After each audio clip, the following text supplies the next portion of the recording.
Welcome into Cronkite Sports Live, your leading Friday rush hour source for ASU sports news. I'm Kerry Crowley, and alongside me at the desk is my good friend and Valentine, Mauricio Casillas. That's right, Kerry, and for those of you out there watching, I hope you're snuggled up in front of your computer next to your loved one. Now, before we embark on our Valentine's Day adventures, Mauricio, the folks at Cronkite Sports Live have put together a show that should steal your heart. Well, right now, a guy that's got everyone's heart is ASU big man Jordan Baczynski. The 7'2" blocking machine is coming off of a spectacular weekend against the Oregon schools. The key for this Sun Devil team, however, will be for Baczynski to step up against rival Arizona tonight. WCSN basketball experts Gavin Shaw and Cameron Neely are here to break down the pivotal rivalry game. I'm Gavin Shaw, alongside Sun Devils basketball aficionado Cameron Neely. And Cam, I've heard rumors that there's a pretty big game going on tonight in Tempe, Arizona. As the second-ranked team in the country, the Arizona Wildcats come into town. And even the most loyal of the Sun Devil faithful would hesitate to call these Cats mild. Last 3 times these teams have played, average margin of victory has been 22 points in the Wildcats' favor. Cam, why has that margin been so great? Well, Gavin, the play is really hinged upon the play of a couple players. Now, they're telling me that I'm too demanding when I ask for the graphics. So, Joey, if you could please throw it up on the screen, I'd be very appreciative. Thank you, Joey. Okay, so the first thing you see is Jordan Baczynski has not played well against Arizona at all. But that's not going to be a problem tonight. He's going to come in. He's the reigning Pac-12 Player of the Week. He's feeling very confident in both his play and in the press conferences. He's going to be ready to go tonight. The other thing you see is Jahi Carson. Yes, his points look good, but the thing is he's not getting production or help from anybody else on the team, which is the reason why these games have been blowouts. That paired with the fact that Nick Johnson is playing tremendous defense and he's also leading the Arizona Wildcats in points per game is the reason, again, why they've been getting blown out in these matchups. Well, Cam, there's one big change from those last 2 matchups, the one in Tucson. Sun Devils get back Jermaine Marshall, averaged just over 20 points per game over the last 4 games. And perhaps even bigger, no Brandon Ashley for the Wildcats, hurts their offensive versatility, kills their defense, and limits their already poor depth. Cam, what impact are those changes going to have? Well, I think, yes, the Brandon Ashley effect is definitely going to be noted in the game, but it's really about the 3 J's for me. Jermaine, Jordan, and Jahi. Those people are going to evenly spread the production on both ends of the court, defense and offense, and that will keep this game competitive. Well, Cam, there's one reason why the fans are watching. Bottom line, who wins this game? Well, Gavin, let me set up a scenario for you. Today's your first day on Cronkite Sports Live. You're excited. You're happy to be here. Elated, even. Yeah, okay. So what would happen if I just came in today, didn't show up, walked off camera, I just faded? I'd be pretty bummed, Cam. I'm sure you would. And that's really what's happening in these Arizona State versus U of A matchups. They've come in, and they've just been really, really excited to play a very capable U of A team, and they've just Arizona's taking the air out of the bubble, and it's been very deflated. So with that, Gavin, today I think is going to be a competitive game. That's the good news. They're going to keep it going. And with that, they will be able to perform well. But the thing is, in the first half and the second half, is going to be a little different. Second half, Arizona is going to pull away and win by 12 or 15. You heard it here first, folks. Just like a balloon at a party full of overeager 6-year-olds, might take 10 minutes, could even take 30. But at some point, Sun Devils are going to go pop. Back to you guys at the desk. Cam always outdoes himself on that shirt and tie combo, and Gavin looking pretty good yourself. And even though it's a rivalry game at Wells Fargo Arena, the Arizona Wildcat basketball team might not be the most prestigious team in Tempe this weekend. Defending national champion Oklahoma Sooners softball team is over at Farrington Stadium getting set to take on the Sun Devils in just a few hours, and it's one of the most highly anticipated non-conference matchups of the season. The Sooners began the season ranked 2nd in the country, but have already dropped games against Kentucky and Cal State Fullerton this year. The early struggles could be due to the loss of star pitcher Kaylani Ricketts, who posted a 1.23 ERA in 238 in the 3rd inning last season. Now, without Ricketts, the name to know this season is that of first baseman Lauren Chamberlain, who was a first-team All-American after hitting .458 with an NCAA leading 30 home runs in 2013. Chamberlain was a Team USA softball teammate of Sun Devil catcher Amber Freeman over the summer, so Freeman should have a good idea of what pitches to call when Dallas Escobedo steps into the circle. Escobedo is already 3-0 in 2014 with 32 strikeouts and just 4 hits allowed in 19 innings. It's the Sun Devils and the Sooners squaring off in a must-see matchup, and you can catch that live on the Pac-12 Digital at 6 p.m. And as a bonus, I'll be out at Farrington Stadium with my fellow Cronkite Sports Live colleagues taking in our Valentine's Day with those lovely ladies. Yes, the wait is finally over, folks. The baseball team is kicked off its final season in Packard Stadium and is currently playing Baylor right now. The score right now is 0-0 between both teams in the first inning. WCSN baseball analysts Allison Cummings and Josh Franz are here to break down the game and preview the rest of the season. Thanks, Mauricio. She's Allison Cummings. I'm Josh Franz, and it's time to talk a little bit of ASU baseball. They started their season today, and we'll give you updates on that as the show goes along. But they play today, tomorrow, and Sunday, all against the Baylor Bears. How do you see that series ending up for the Sun Devils, Allie? Well, Josh, something incredibly interesting is this team has not seen Baylor until 2006. So looking now on the graphic on the screen pulled from last year, Arizona State does lead in primarily every category of last year, minus the ERA. Baylor ended with a better ERA last year, but granted, they played less games. The whole key this weekend will be in pitching, and especially Ryan Burr, who's out there on the bump right now, 0-0 in the first inning. We're going to see how he works. They're pitching Newman for their team, so it's going to be completely competitive, and RJ Ybarra, the new coming catcher. So this game's going to be heavily dominated by catching and pitching, and I think Arizona State has a slight advantage. Right, we expect pitching and defense to be a major thing this weekend. Do you think that's a theme that we'll see all season long? If anything, it's going to be incredibly telling this season. Already in practice, team chemistry has been huge. You can see right now on the screen, they've been working incredibly hard. Coach Esme pushing them to their absolute limit. It's absolutely key, and they're going to need that to happen. It's baseball. Injuries can happen. Bullpen pitching is going to be looked at heavily. A lot could happen this week, especially against Baylor, will be completely telling. Right, the Sun Devils expect to get off to a hot start and continue that for a long time because of how talented this roster is. They're very deep, they're skilled at many positions. How far do you think this team can go? Do you see a national title run in the future or Pac-12 championship? What are your thoughts? The Pac-12 championship is absolutely doable, but again, it's going to weigh so heavily on starting pitching and Ryan Burr. I'm sure he's feeling a lot of pressure right now filling in those shoes, and Ryan Kellogg. A scenario that I also want to play out is Burr only pitched a maximum of 3 innings last year, so pitching his first game today is going to be, relatively new for him, and I'm sure he's anxious. Also, Ryan Kellogg is a harder pitcher to catch. So RJ Ybarra, on Saturday is going to have that, not really that issue, but that obstacle. So that's going to play an effect as well. But it'll depend on, can pitching shut down teams like UCLA or U of A? It should be a great run for this Sun Devils team and a fun team to watch all year long. But that'll do it for us. For Allison Cummings, I'm Josh Franz. It's now time to find out what's happening around social media. So let's send it at Jay Chesler. Thanks for the toss, Josh, and thanks even more for changing your Twitter handle. I don't think anyone wanted to follow at FranzyBear, but here's something you can follow, the at Cronkite Sports Live ASU Athletes Tweets of the Week. Let's get things rolling, starting off with Jordan Baczynski showing why we love him as a leader, thinks of his team as the Avengers, that's great, but also why it's tough to respect Canadians off the hockey rink. Back bacon? Really, Jordan? Yeah, I don't even know what back bacon even means. Canadian bacon isn't even real bacon. It's just like ham, something you put on a pizza, really. But I guess when you grow to be 7'2", I'll eat anything for That's that. true. That's very true. He's doing something right up there in the great north.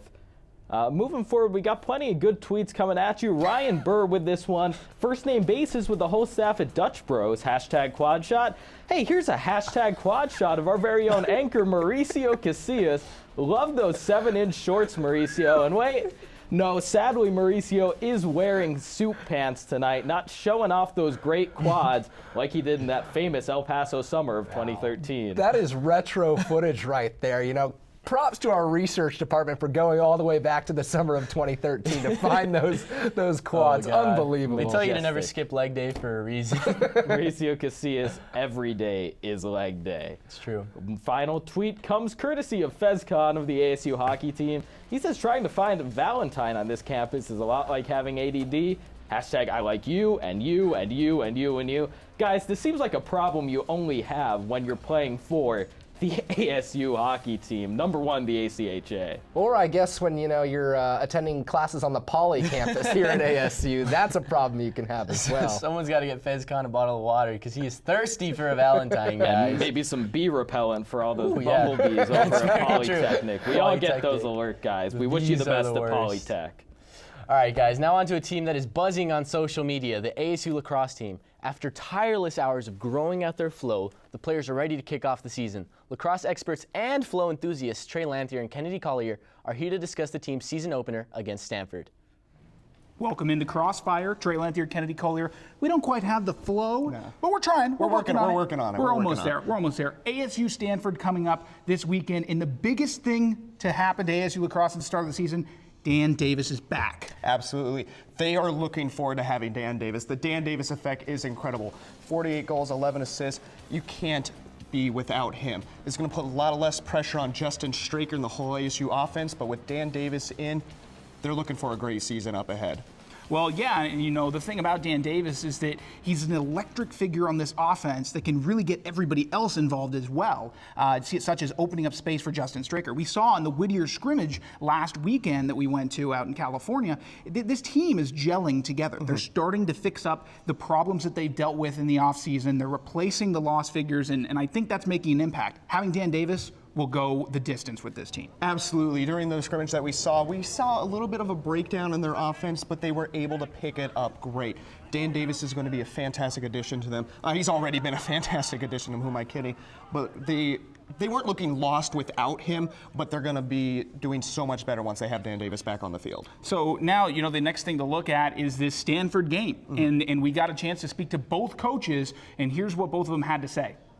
Because we've definitely got the talent, but we're young, and when we played Santa Barbara last week, we definitely beat ourselves. We're looking at some young guys to step into some big shoes and sort of bring that winning attitude that the seniors had last year, and they're doing a great job.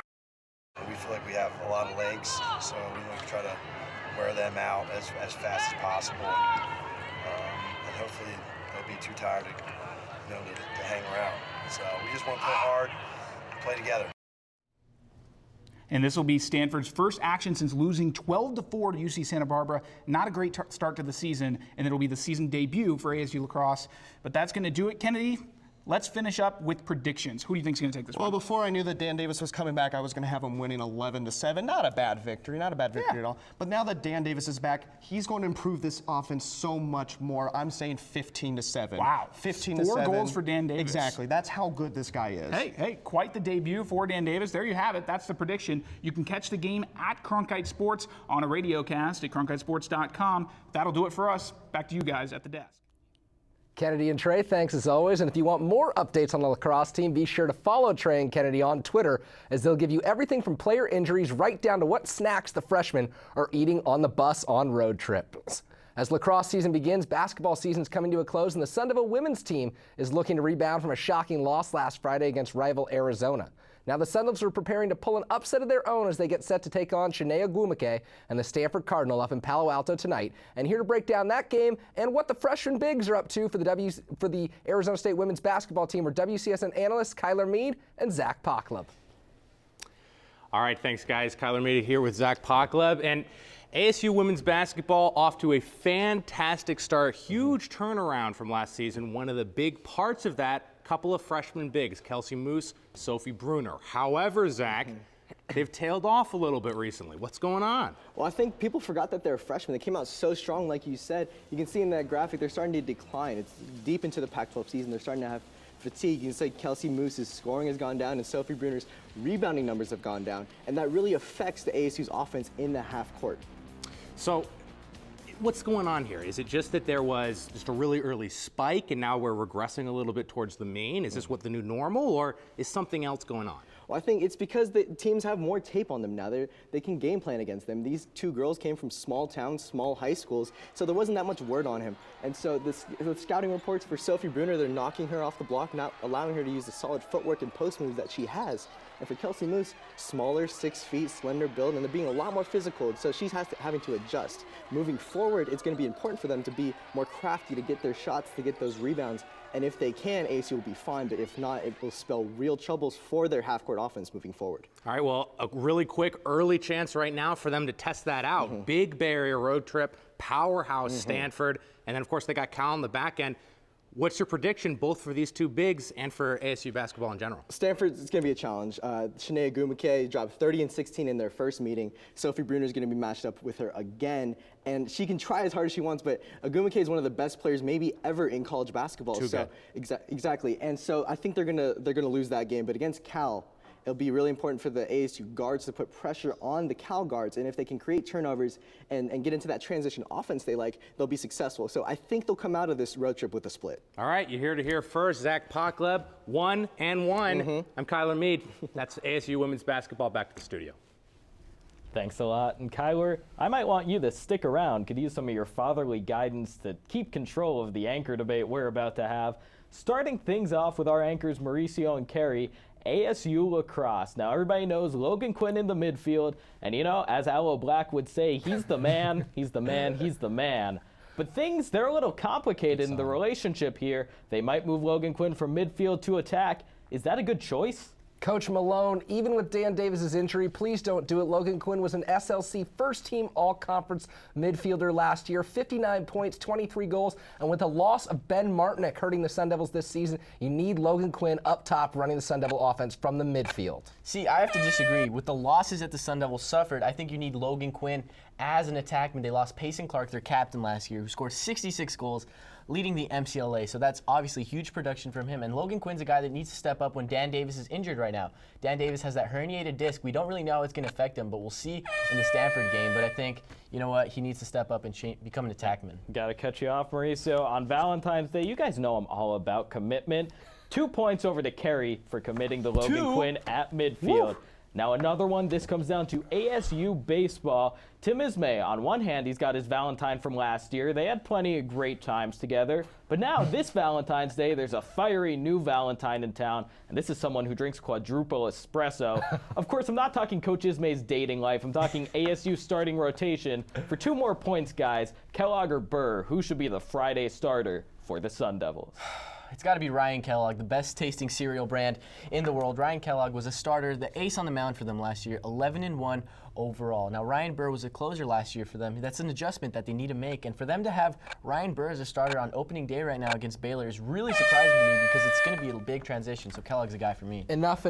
It's got to be Burr. It's got to be Burr. 11 saves last year as a freshman. He's got a 98-mile-an-hour fastball. He's added a plus changeup in the offseason. Plus, that allows him to go power, finesse, power in the rotation with Burr, Kellogg, and Lilac. I love the move, You Coach got to wonder how Esme. long he can last, though. Oh, he'll do it. Good points all around. But, Kerry, I just said I'm all about commitment, and you decide to switch things around. Like, what were you thinking? The golden rule, I forgot. 2 points to Mauricio. 2-2's the score. Our final Valentine's Day anchor debate question coming up. Jordan Baczynski. We know he likes Canadian back bacon and the Avengers. We know he blocks shots. But will Jordan Baczynski have a date with the NBA come June? And do they have a future together? Well, I'll say, Jason, that Jordan Baczynski will have a date, but will he have one for 10 years, maybe even the rest of his career? No, and I say it's because the center position is a dying breed in the NBA. You have to be able to not only play excellent defense, but great offense. Look at Jordan Baczynski's best games. They haven't come against elite competition. I say no way. I have to disagree. You can't teach someone to be 7 feet 2 inches tall, and that's a whole don't have a lot classroom for that. of loving right there. Jordan Baczynski has got great size, and he's an artist when it comes to blocking shots. He should have his own gallery of shot blocking, where it's just photos of him blocking shots. I think he's gonna be a guy that comes off the bench and is a role player, but I think he has a niche for him in the NBA. Wow. Tough to make a decision here. For that final point, gotta give it to Mauricio. So Mauricio Casillas with 3 points. Kerry Crowley less than 3. Wow. I don't know about that. That's a heart, but you know, that's not how it works here on the Cronkite Sports Live Anchor Debate. You win, Mauricio. I think that means that you're my Valentine. Oh, wow. It's an honor. Man, it feels great to win. And now on to a team that's been on top all season, just like me. The ASU hockey team will travel down south this weekend to face off against rival U of A. The last 2 times that these 2 teams met, the Wildcats spoiled senior night, I know, heartbreaking, with a 2-1 upset win over ASU. The Sun Devils have already captured the WCHL championship after sweeping Colorado State. There you can see Colin Heckel holding that ginormous trophy. The series against U of A will be a tune-up as they prepare for the national tournament, which begins on March 7th.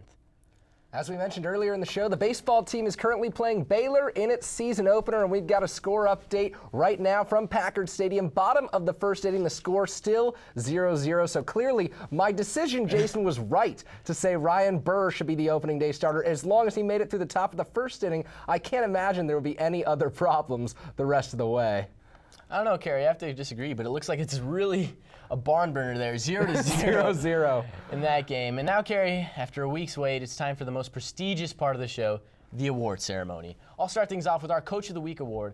Now, Todd Graham has been the man so far this semester, winning the award twice, and his team's not even in season right now. But his reign of terror came to an end this week because of two other guys, Herb Sendick and head coach Craig Nicholson. But I gotta give it to head coach Craig Nicholson of the softball team. I thought you were a Herb guy. Craig Nicholson, all he does is win. He swept the Kajikawa Classic. He's 7-0 right now as a Sun Devil head coach, doing great stuff in his first season, and he coaches the number 5 team in the country. Not only that, his team is the number 1 overall team on ESPN softball power rankings right now, so he's obviously doing a great job there. Great for you, Coach Nicholson. Well, it is pretty tough to top that, Mauricio, but I think this young lady is responsible for Nicholson's success, and she is the Cronkite Sports Player of the Week award winner. That's Sun Devil softball shortstop Cheyenne Coyle. She's been excellent all season long, helped the Sun Devils to 6 victories last weekend in the Kajikawa Classic and hit .563 with a team-high 3 home runs and 11 runs batted in. She also logged 3 doubles and 4 walks and earned a Pac-12 Softball Player of the Week nomination last week for her efforts. Wow, great job from Cheyenne Coyle.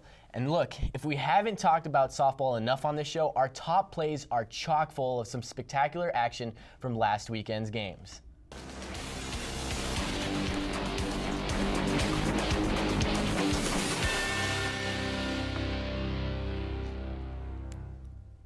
We kick things off with play number 3 from the softball diamond. Haley Steele, the Sun Devil third baseman, robbed in right field by second baseman Haley Harris of UC Riverside. Goes out, makes the diving play, but I bet that's not the last we hear from Haley Steele. She'll get her revenge. Ooh, I like the foreshadowing, Kerry. Moving on to number 2.